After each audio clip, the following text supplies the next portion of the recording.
하나님 우리 아버지와 주 예수 그리스도로부터 오는 은혜와 평강이 여러분과 함께 하시기를 축복합니다. 오늘입니다. 오늘 140년 전 오늘입니다. 140년 전이면 언제입니까? 1885년. 일러줄 때까지 생각을 안 하고 계실 겁니다. 아무도 같이 계산하는 사람은 없고 1885년 1월 26일 날 언더우드 선교사가 편지를 씁니다. 참고로 언더우드 선교사가 누군지를 좀 소개해 드리겠습니다. 언더우드 선교사는 1885년도에 우리 조선에 들어온 선교사님입니다. 그가 조선에 들어와 교회를 세우고 학교를 세우고 병원을 세웠는데 그 학교와 교회와 병원이 오늘날 무슨 이름으로 불리냐? 교회는 세문안 교회라고 해서 저 서울 광화문 그 광장 옆에 바로 있고, 학교는 오늘날 연세대학교로 불리고 병원은 오늘날 세브란스 병원으로 불리고 있습니다. 그 일을 했던 선교사님이 누구냐? 언더우드 선교사다. 그 선교사님이 140년 전 오늘 편지를 쓰고 있었다는 겁니다. 어디서 편지를 썼냐? 복명동에서 편지를 쓴 게 아니고 저기 일본 나가사키에서, 아니 요코하마에서 편지를 쓰고 있었습니다. 일본 요코하마에서 편지를 썼다. 누구에게 쓴 편지인가 하니 자신을 파송한 미국 북장로교 선교본부의 총무 목사님에게 쓴 편지였습니다. 내용은 이랬습니다. 자기가 이제 조선으로 가려면 여기서 다시 배를 타고 나가사키로 가야 하고, 나가사키에서 배를 타고 조선으로 가야 하는데 그 배편이, 바로 나가사키로 가는 배편이 내일 있다. 그런데 자기는 내일 있을 그 배편을 이용하지 않고 그 다음 배편을 이용하려고 한다라는 내용이었습니다. 자기가 이제 내일 배를 타고 나가사키로 가고 착착 가는 게 아니라 이번 배를 건너뛰고 한두 달 뒤에나 있을 배를 이용하겠다라는 겁니다. 왜 그랬을까? 언더우드 선교사는 요 요코하마에서 꼭 만나보고 싶었던 사람이 있었기 때문입니다. 누구를 만나고 싶었는가 하니 바로 그 사람이 이수정이라는 사람이었습니다. 이수정이라는 이 사람은 이모군란 당시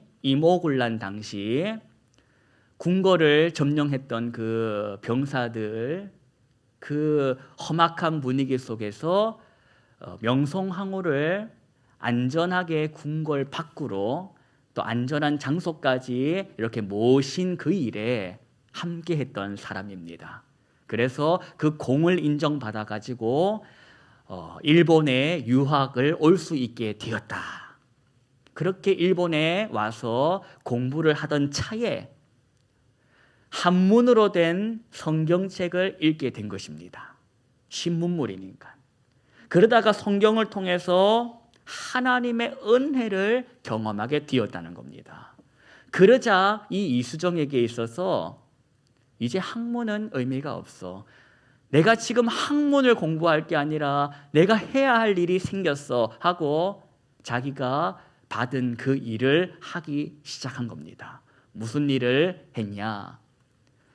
우리 조선 사람들이 읽을 성경을 내가 번역을 해야 되겠어 하면서 성경 번역하는 일을 일본에서 했다는 겁니다. 한문으로 된 성경을 조선의 글과 말로 이렇게 번역하는 일을 했다는 겁니다. 동시에 그 일을 하면서 세례를 받는데 도쿄에 있는 한 일본 교회에서 미국 선교사 녹스 선교사를 통하여 세례를 받습니다. 그래서 일본에서 최초로 세례를 받은 한국 사람이 된 것입니다. 그리고 이렇게 성경을 번역하던 차에 내가 성경을 번역하면 이 성경을 가지고 가서 복음을 전할 사람이 필요한데 복음을 전할 사람이 필요하다고 말을 해야 되겠구나 하면서 미국 선교본부에 편지를 하나 씁니다. 그 내용은 사람 좀 보내달라는 거였습니다. 나의 조국 조선에 복음을 전하러 와달라는 초청장이었던 겁니다. 내가 조선의 말도 가르쳐주고 글도 가르쳐줄 테니 제발이지 조선으로 와달라는 그런 간절한 요청이었습니다. 마치 성경에 보면 사도행전에 와서 우리를 도우라 했던 그 마게도냐인처럼 이수정이 편지를 썼다. 그 편지가 어떻게 됐을까? 그 편지는 버려지지 않았습니다. 그 편지는 떨어지지 않았습니다. 사라지지 않았습니다. 그 편지를 하나님께서 붙드셨습니다. 그리고 그 편지가 미국 기독교 주간지에 실리게 하신 겁니다. 미국 기독교 주간지 The Illustrated Christian Weekly라고 하는 선교사들이 보는 잡지가 있었습니다. 그 선교 잡지에 이수정의 글이 실리게 된 겁니다. 그리고는 미국 전역으로 그 잡지가 막 유통되기 시작했는데 그 잡지가 발행된 날이 언제냐? 오늘이었다는 겁니다. 141년 전 오늘. 기독교 그 잡지가 141년 전 오늘 발행되어 수많은 예비 선교사들에게 읽혀지고 들려졌다는 겁니다. 그 글을 누가 읽었냐? 그 글에 누가 응답을 했냐? 언더우드 선교사가 응답을 했다는 겁니다. 그리고 아펜젤러 선교사가 응답을 했다는 겁니다. 그리고 조선의 의사로 와서 선교했던 그 헤론이라는 선교사가 응답을 했다는 겁니다. 여담인데 언더우드 선교사는 그 글을 읽기 전까지만 해도 인도 선교사로 갈 준비를 다 하고 있었습니다. 이제 인도 갈 준비 다 하고 있던 차에 난 인도로 갈 거야 했는데 그 글을 읽다가 아니네. 왜 이렇게 내 심장이 뛰지? 내가 조선으로 가야 하는가? 하면서 그때부터 기도하기 시작하고 강한 감동에 이끌려 인도가 아닌 조선으로 가게 되었다는 겁니다. 이수정이 쓴 글을 읽고 조선의 선교사가 필요하다는 것을 알게 되고 감동받아 조선으로 가기를 했다. 그게 바로 141년 전 오늘 일어난 일이라는 겁니다. 성령님께서 이수정의 편지를 응답시키신 날, 복음의 불모지인 조선으로 선교사를 일으키신 날이 바로 오늘이다. 여러분, 저는 믿습니다. 저는 뭘 믿냐? 그때나 지금이나 141년 전이나 지금이나 오늘이나 여전히 성령께서 살아계시고 우리와 함께 하심을 저는 믿습니다. 오늘도 여전히 성령님은 일하고 계심을 저는 믿는다는 겁니다. 그리고 또 하나 믿습니다. 이곳 저와 여러분이 앉아 있는데 여기 앉아서 예배하는 것이 우연이겠냐? 하나님의 섭리인 줄로 저는 믿습니다. 하나님께서 이수정은 이수정의 자리에서, 언더우드는 언더우드의 자리에서 복음을 살아내게 하신 것처럼 하나님께서 나를 내가 있는 이 자리에서 복음을 살아내게 하실 것이다. 여러분이 있는 그 자리에서 복음을 살아내게 하실 것을 저는 믿습니다. 그럼 내게 허락하신 복음이 뭐냐? 내게 주신 사명이 뭐냐? 그걸 깨닫는 시간, 그걸 가지고 기도하는 시간, 그 시간이 바로 지금 이 시간인 줄로 믿습니다. 오늘 마주한 본문을 통해 하나님이 나에게 주실 은혜가 있다. 사모하는 영혼을 만족하게 하시는 분이 하나님이시다. 하나님께서 이 마주한 본문을 통해 나에게 감동 주시고 은혜를 베풀어 주실 것이다. 이걸 믿으시고 사모하시며 말씀을 함께 담으시기를 바랍니다. 이 시간 본문 누가복음 4장 14절을 보시겠습니다. 14절 말씀을 제가 읽어드릴 때에 여러분 눈으로 함께 보시면서 화답해 주시기를 바랍니다. 예수께서 무엇의 능력으로 어디에 돌아가시니 그전에는 그러면 어디 계셨답니까? 갈릴리 들어가시기 전에 어디 계셨답니까? 위에 본문이 있으시면 보십시오. 여러분 성경 갖고 계시면 위에 본문은 어디가 배경입니까? 예, 광야입니다. 예수님 어디에 계셨다? 광야에 계셨다. 그러면 광야에서 뭐 하셨을까? 누구에게 시험 받으셨다? 마귀에게 시험 받으셨다는 겁니다. 네가 만일 하나님의 아들이거든 이 돌들에게 명하여 어떻게 해라? 떡이 되게 해라. 그 마귀의 말에 예수님이 어떻게 하셨답니까? 짠 하고 떡을 만들어 가지고 식기 전에 먹어 하셨답니까? 아닙니다. 기록된 바 사람이 떡으로만 살 것이 아니라 하고 말씀하셨다고 합니다. 이게 여러분 어떤 의미입니까? 예수님께서 못하셔가지고 창피하니 말 돌리게 하셨을 거라고 생각하십니까? 여러분 예수님은 물 가지고 포도주 만드실 수 있는 분이십니다. 돌 가지고 떡 만드는 게 일이겠습니까? 충분히 하실 수 있는데 마귀의 말에는 주님께서 응답하지 않았다는 겁니다. 하나님의 말씀을 가지고 가르칠 뿐이라는 겁니다. 주 너의 하나님께 경배하고 그를 섬겨라고. 주 너의 하나님을 시험하지 말라고 하나님의 말씀을 가지고 마귀에게 명하시더라는 겁니다. 그러자 마귀가 어쨌답니까? 떠났다는 겁니다. 떠났다.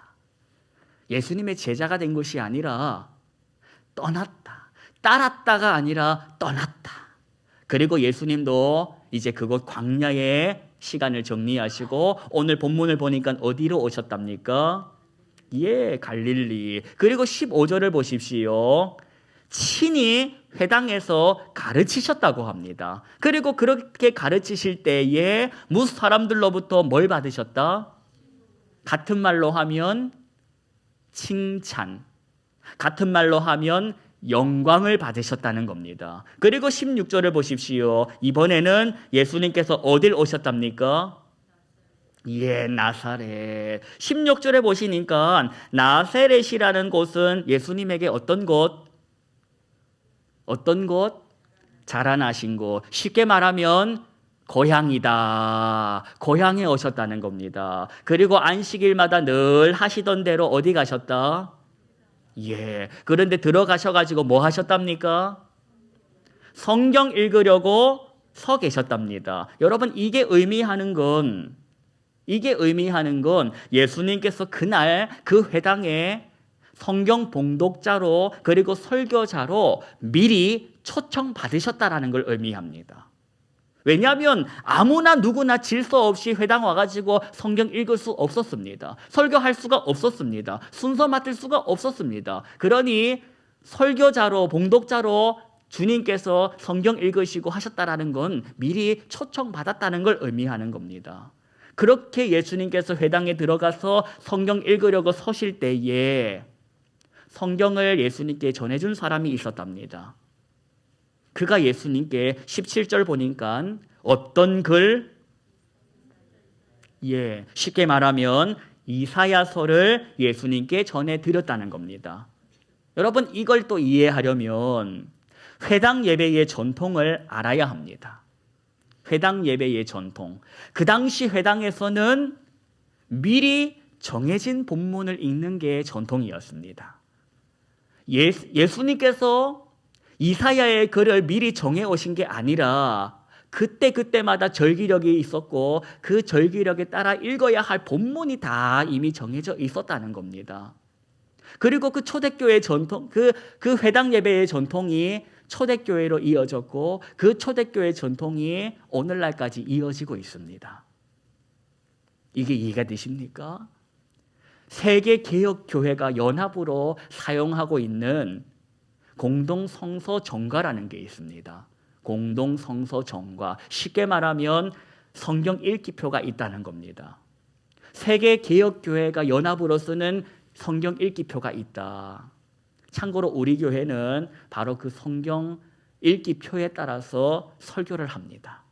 오늘 주일 본문이 다 그걸 따라서 합니다.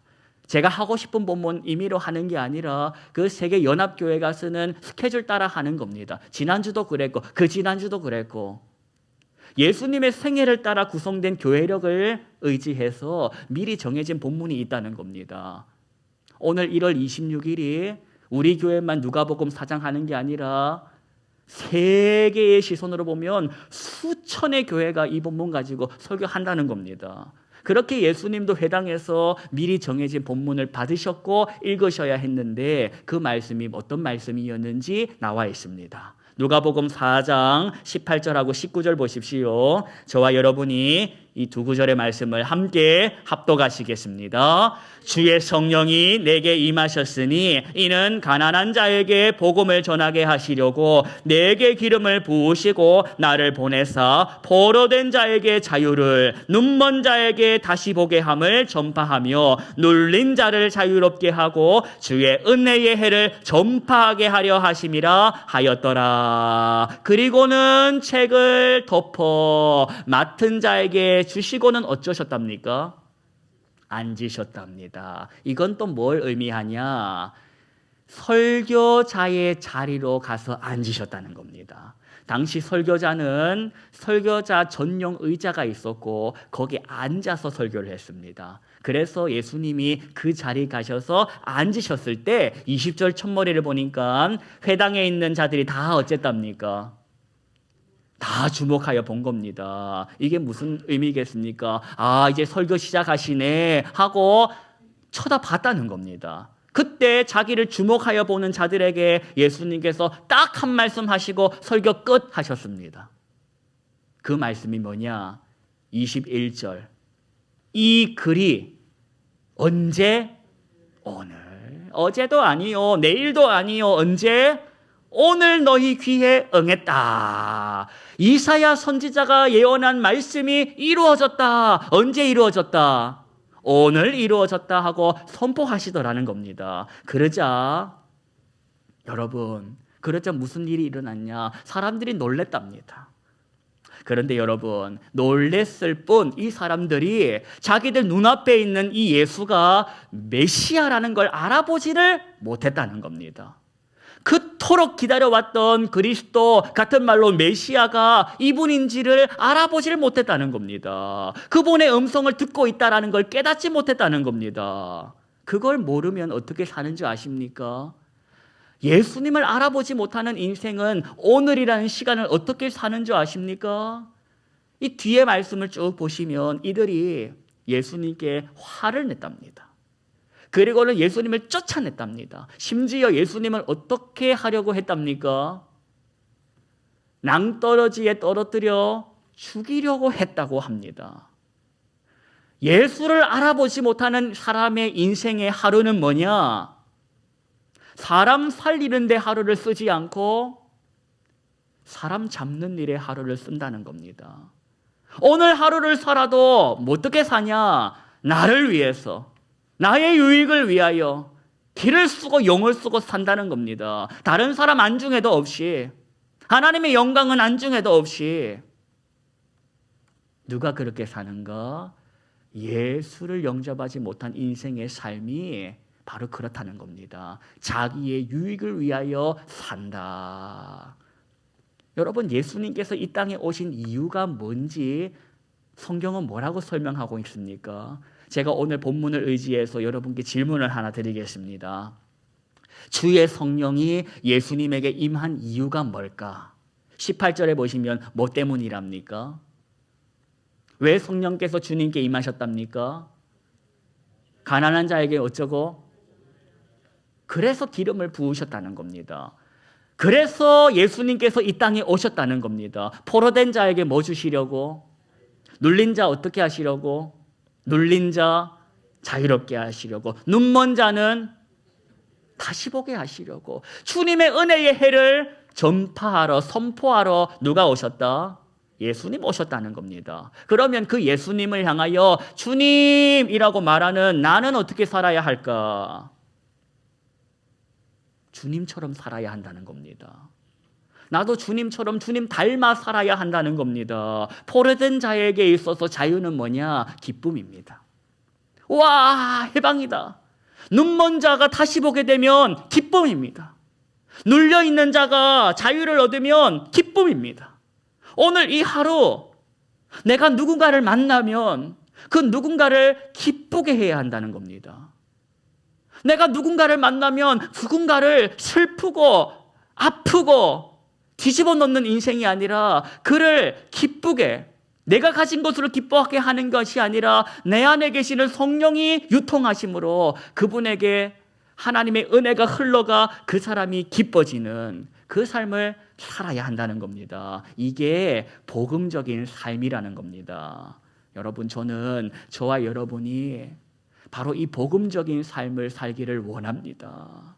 저기에 무너진 인생이 보입니다. 저기 보니까 자빠진 인생이 보입니다. 저기 보이니까 사람과 사건에 뒤어가지고 쩔쩔쩔 매는 인생이 보입니다. 그 인생 보이는데 저 인생 내가 도와주면 피곤해질까 봐 모른 척하고 지나가고 싶습니다. 저런 인생이 뭐 한둘이야 하면서 눈 감고 지나가고 싶습니다. 그런데 그때 마음이 불편합니다. 예수님이 만약에 그때 나를 모른 척 하셨으면, 하나님께서 그 사람을 통해, 그 사건을 통해 나를 만져주시지 않았다면 나는 지금 저 인생과 같이 폐인으로 있을 거 아니야. 만약에 하나님이 그때의 사건과 사람을 통해 날 붙들어 주시지 않았다면 내가 그때나 일어날 수 있었겠냐. 마음이 불편해지는 겁니다. 그리고 저 쓰러져 있는 인생에 자꾸 눈에 밟히는 겁니다. 여러분, 사랑하는 삶은, 복음적으로 산다라는 삶은 이 말과 글처럼 쉬운 게 아닙니다. 손해볼 걸 알고, 시간 뺏길 걸 알고, 피곤해질 걸 알면서도 가는 겁니다. 이걸 가려면 내 본성을 죽이고 가야 됩니다. 내 본성은 계산하기 시작합니다. 내가 저 인생을 도와주면 뭐가 유익해? 뭐가 좋아? 계산기를 막 돌려가고 있습니다. 그 계산기가 돌아갈 때에 계산기를 집어 던질 수 있는 것이 믿음이라는 겁니다. 하나님이 나를 보고 계산하고 나를 도와줬겠습니까? 하나님이 그때 그 사람이 나를 보고 계산해가지고 더하기가 되니까 나에게 돈을 빌려줬겠습니까? 아니라는 겁니다.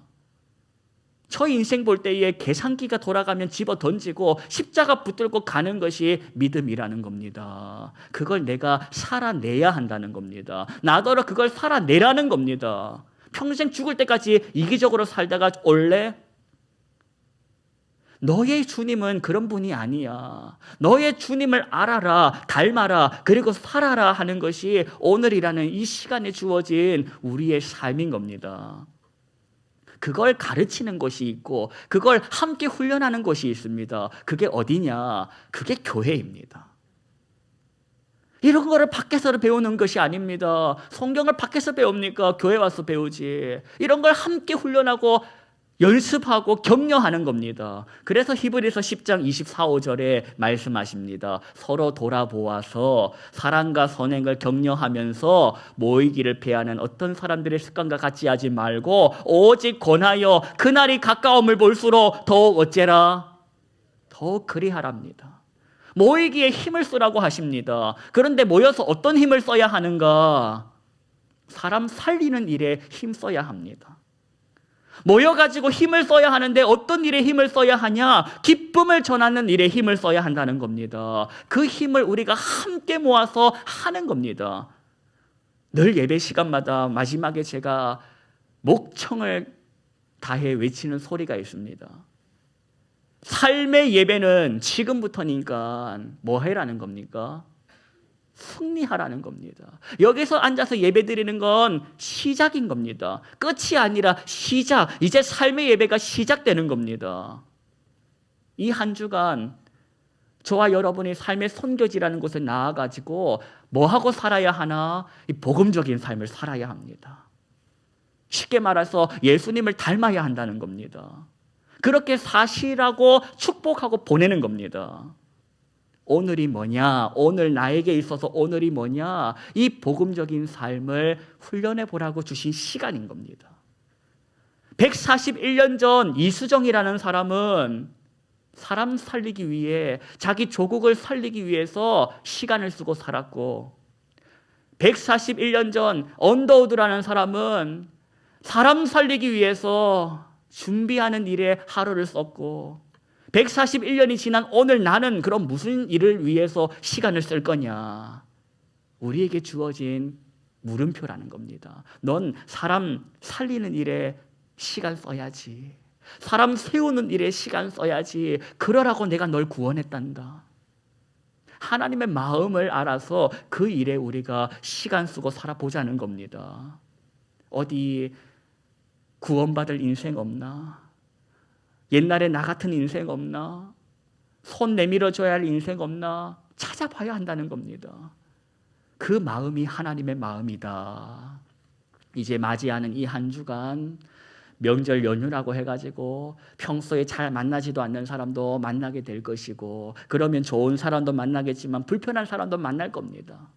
여러분, 좋은 사람, 불편한 사람 다 만날 때 그리스도인으로서 나는 어떤 표정으로 만나야 할까? 어떤 말로 대해야 할까? 답은 다 알고 있지 않습니까? 본성대로 만나지 말아라는 겁니다. 본성대로 대꾸하지 말아라는 겁니다. 본성 죽이고 예수님으로 채워서 말하고 행하라는 겁니다. 그러면 너를 통해 저 사람이 살아나고 너를 통해 저 사람이 세워지는 성령의 역사를 보게 될 것이라는 겁니다. 그 일에 우리가 훈련하고 준비되고 살아야 할 것입니다. 이 한 주간 그저 죽지 못해 사는 하루가 아니요. 깜빡해서 내가 어제도 숨을 참고 자는 걸 깜빡했네. 그게 아니라 오늘 내가 살아서 할 일이 있네. 하나님의 영광에 참여해야 하네. 사람에게 하나님의 사랑을 전해야 하네. 그 사명을 깨닫고 살아가는 이 한 주 하루 되시기를 축복합니다. 기도하겠습니다. 하나님, 저 여기 살아 있습니다. 우리 여기 살아 있습니다. 하루를 선물 받았습니다. 이 하루 사람 살리는 하루가 되게 해주시옵소서. 사람 세워가는 하루가 되게 해주십시오. 예수님을 닮은 하루가 되게 해주십시오. 복음적인 삶을 살아갈 수 있도록 성령의 충만함을 허락해 주옵소서. 예수님의 이름으로 기도합니다. 아멘.